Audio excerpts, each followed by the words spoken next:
Hello friends, नमस्ते प्रणाम। मैं आप लोगों के बीच दोस्तों एक नाच गीत लेकर आई हूँ, उसको पूरा देखना आप लोग। मंगिया तहवे जैसे काशी का सड़किया है, सेनुरवा हमरना जैसे गंगा का लहरिया है, सेनुरवा हमरना ससुरुता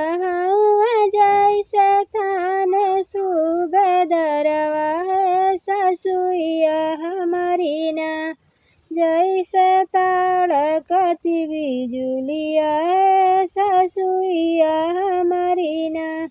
मंगिया तहवे जैसे काशी का सड़किया है, सेनुरवा हमरना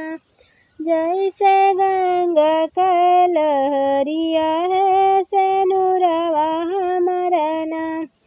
जेठवा तहवे हमारा कॉलेज का टीचरवा है, जेठनिया हमारी ना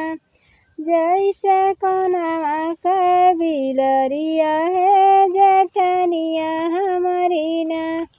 मंगिया तहवे जैसे काशी का सड़किया है, सेनुरवा हमरना जैसे गंगा का लहरिया है, सेनुरवा हमरना देवरात है जैसे पेड़ का सुगनवा है, ननदिया हमारी ना जैसे घरवा का छछूनर है, ननदिया हमारी ना मंगिया तहवे